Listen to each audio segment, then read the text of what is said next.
So tonight I want to talk to you a little bit about some new stuff that's going on with the aluminum bell housings and also some new kits. So I'm working on BMW kits now. So I have a kit for the E46 3 Series BMW, and I'm working on the E36 next. So the E36 is coming up next, but this kit is complete, so I'll show you it real quick. This is a 1J swap car. The guy had a BMW Trans in it. You can see it right back there. And he was having some issues and he wanted to go to the Magnum, which is not a bad choice because we all know that that is the strongest 6-speed trans out there. So let's go over here and take a look at my kit and show you the car a little bit here. So this is a 1J swap, and you can see the trans kit installed, and we had to modify the exhaust to move that bend back a little bit because it was more forward because the other trans was very short. But you can see here that everything is built and looking good.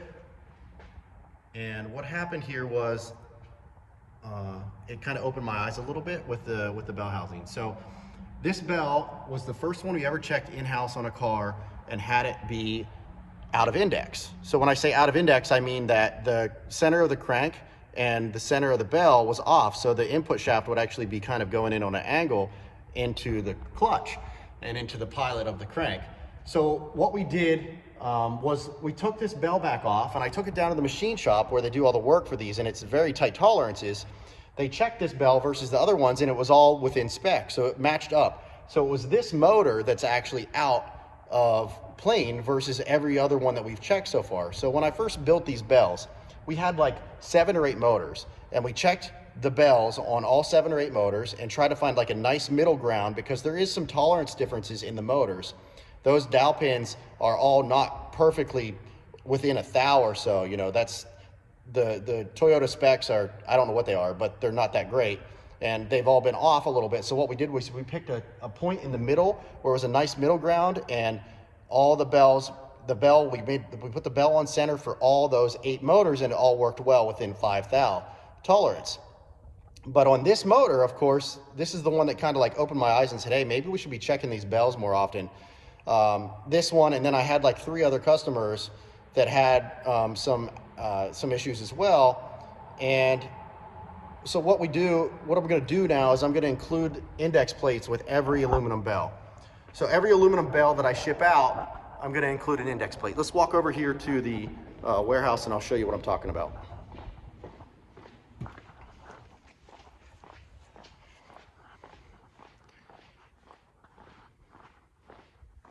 So here is a pallet of bells that I got today. So I got 20 in today, and we've been getting about 20 per day, and I have a big backlog of orders that I'm trying to ship all these kits out. But one of the cool things with these new bells that I changed, and I didn't really say anything about it yet, is if you look right here, you can see that it says made in the USA. So now these bells are cast in the USA. I quit making them overseas. They're all cast here actually in Ohio. And then each one has a born on date so I can know when they're machined. But they're a really nice product now. They're made in the USA. You gotta love that, bringing the products here in the USA. So when I ship these bells out, you're now gonna get an index plate with it, and it's gonna be a rental. So you'll see this index plate, which allows you to check the center. And I do a whole other video on how to do that. I'm not gonna go into that. But one of the things I didn't talk about in that other video, I don't think, was that you need to make sure that you really secure this bell down tight to the block. When you go to index it, make sure you have at least 4 bolts from the bell into the block to make sure it's tight and secure and where it needs to be. Because I ran into an issue on this car where I just tried it with 2 bolts and it was way out of round, like 25 out. And I put the top and bottom bolts in to kind of even it out, and it moved down like 15 thou. So it moved a lot just by having 4 bolts versus 2. So just make sure you use as many bolts as possible in there when you do the indexing part. Now, so what you're gonna see when you get one of these bells from me now, in the box, I'm gonna walk over here to the shipping area. And if we look here, so here's a kit that's going out tomorrow. And this is the bell and all the products that go along with the kit. So the shifter and all that, but this is the index plate box. So you'll see this in your kit. The index plate is in here, all wrapped up nice and secure.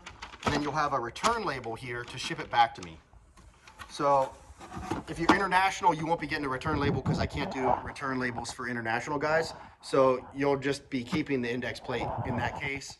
I'm gonna work out the fees and how I'm gonna work this out, but there'll be a small fee for the rental. And if you're international, there'll be more of a fee because I obviously can't rent it to you. You're gonna have to own it. But all these orders up here on the board, you can see all these orders are waiting on transmissions. So we've had a big backlog over Black Friday into now. And then like around the New Year's, sold a bunch more. So everyone's been waiting on the bells. The good news is we're getting the bells in stock. So I have about 20 bells a day coming. So everything's looking good there. But one of the good things about making these changes to the bell housings is it's going to give you, it's going to give me a better feel for how these motors are as far as index and alignment. So if I feel like many more motors show up with being out of index, then I'll know to just always include the index plate with my bells, just because there's going to be too many tolerance differences in the motors to allow it. And what happens is, like I'll show you here, there's stacked tolerances. So on the motor, like if we're looking at a 2J motor here, and this is one of my test mule motors over here. So on the back of the 2J motor, there's dowel pins that hold the block on there, that hold the bell onto the block. Those tolerances that Toyota holds, I don't know what they are. They could be 3 thou. So then you have 3 thou with tolerances, could be whatever direction, right? Then you have the bell, which is machined, and we try to hold that within 2 thou tolerances. So now you have 2 tolerances, and then when you check it with the index plate, I'm sure this index plate has some tolerance differences as well. So you might have 2 thou index differences there in thous of tolerance differences. So you have the block difference, you have the bell difference, and then you have this. So you have 3 stacked tolerances that can all make this stuff way out of whack. And it's just best to check with this index plate. So we're going to do that now. All the bells will get these index plates. If you're a customer who already bought a kit with the bell and you have like some noise going on, maybe you have some suspicions that it might be out of round or out of index, then go ahead and give me an email and I'll get you an index plate over to you for a rental. But I think this is going to be better for everyone going forward. And then one of the things that I'm doing, so on all the orders that are already placed, so all these orders that are currently on the board, so if you already paid and you're on the board, you're going to get the index plate rental free. Like I'm doing it for free for all these like 50 or whatever customers. And just let me know if you run into an issue with it being out of index, and we'll get you set up with some offset dowels to make sure it's within index. There's going to be a small price difference and small price increase in the bells since they are made in the USA now. There was some cost differences in getting them produced here in both material cost and, labor, of course, here in the US is expensive. So there will be some price differences happening here shortly on the bells. And then, of course, the index plate differences that's going to happen now, we're going to be giving you that. So hope this explains things, and look forward to providing you with the best customer service going forward. Thank you.